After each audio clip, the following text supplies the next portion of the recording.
As you may have noticed, the Law of Value series was never completed. I'm hoping to fill in the gaps with this and other videos. An understanding of social totality is entirely contingent on an understanding of abstract labor. The following is a slightly modified version of Brendan Cooney's words on abstract labor, adapted to be spoken. The link to the original text will be in the description. As established in capital, if a coat and a quantity of linen are equal in value, this means that both are products of an equal amount of labor time.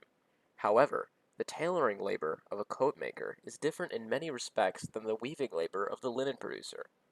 If we look at the concrete motions of the tailor and weaver, it is rather difficult to compare or equate the two in any meaningful way.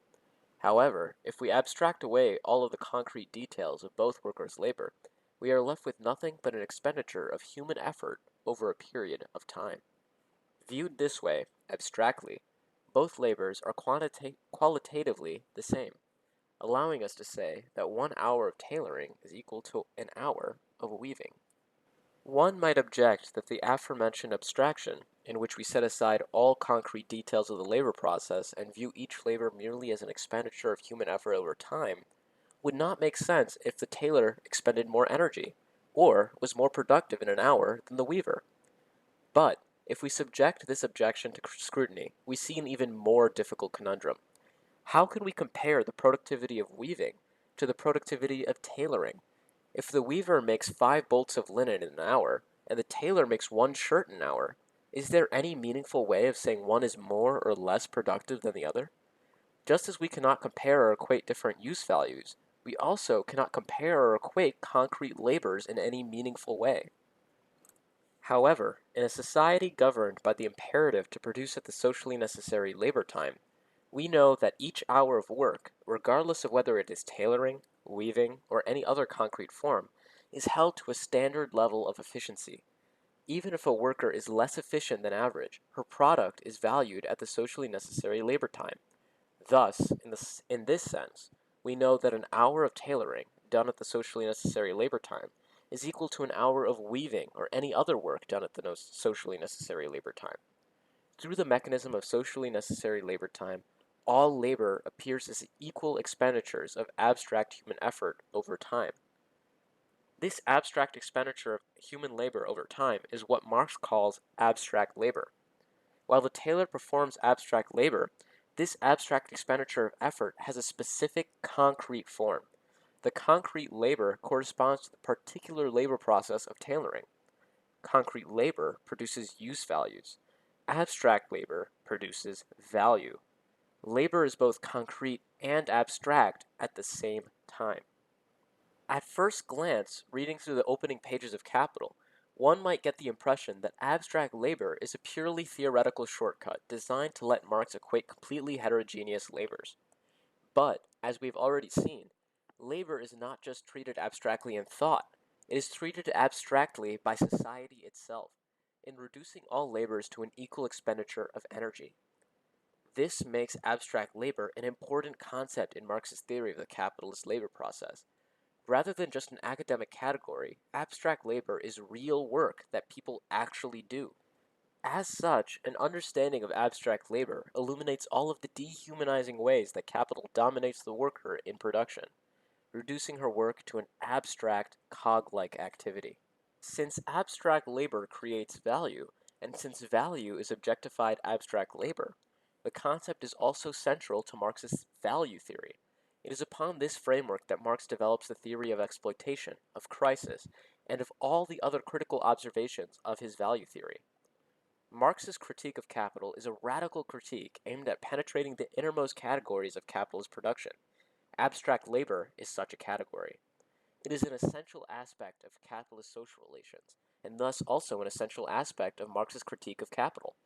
For this reason, it is often the subject of much debate and criticism. These videos attempt to sketch the main contours of Marx's concept of abstract labor, as well as address some of the main areas of criticism which have arisen in response to the concept. But what does Marx mean by abstract and concrete labor? For Marx, an idea is concrete if it encompasses all of the interrelated aspects of the thing which the idea describes. Concrete labor refers to the particular type of labor in all of its complexity and detail.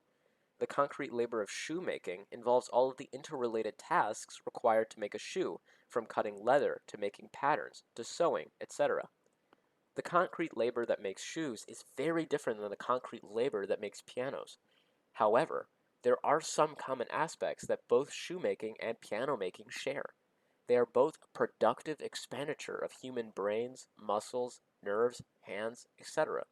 And, and in this sense, both are human labor. But we can only see these common aspects if we abstract away all of the differences between the two types of labor. For Marx, an idea is abstract if it represents only part of a thing it is describing. An abstract idea is a partial, incomplete picture of reality. When we say that both labors are an expenditure of human brains, nerves, muscles, we abstract away all of the concrete differences between the two labors and are left with only the most abstract, partial dimension of the labor process.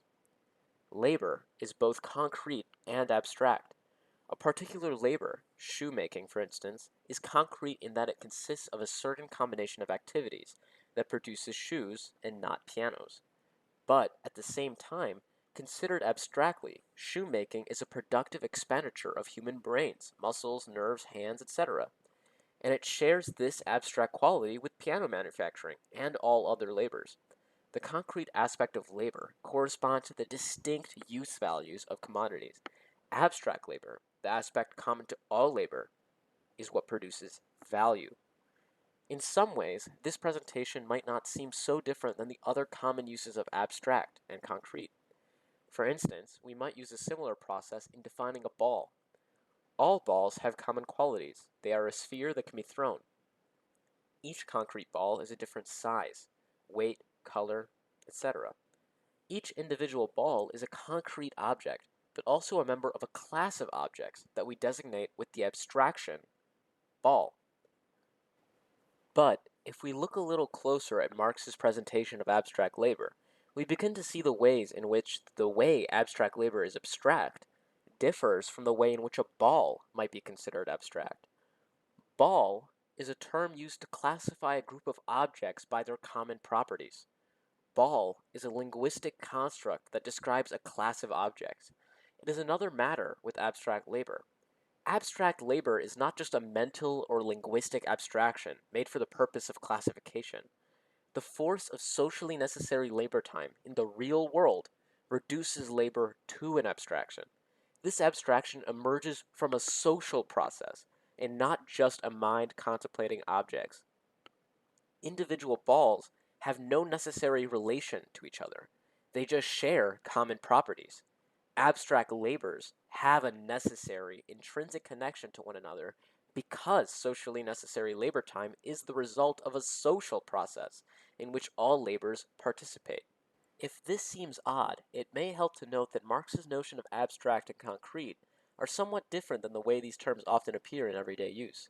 It is not uncommon to hear abstract or concrete as a stand-in for mind or matter, where abstract ideas exist in the mind and concrete things exist in reality. Marx's use of the terms comes from a philosophical tradition inherited through Hegel, in which ideas can be abstract or concrete, and aspects of reality can be abstract and concrete. An idea is concrete if it captures a concept in all of its interrelated determinations, while an idea is abstract if it only considers one side of a thing in isolation. The same is true for the real world, outside of the mind of philosophers. Things exist concretely in a complex tapestry of interrelations, which all create and define the concrete thing in question. But sometimes a thing itself can exist abstractly when it is developed one-sidedly, partially. As we will see later, capitalism develops the abstract aspects of labor, degrading work to an abstract expenditure of effort over time, in order to rid itself of its dependency on the concrete skills of workers. By developing labor as an abstraction, capital is able to achieve mastery over the worker, diminishing the worker to an abstract input in an objective production process. Abstract labor, then, is both a concept and a real thing. It is a concept that describes a real, material phenomenon, the abstract labor that workers perform in a capitalist society.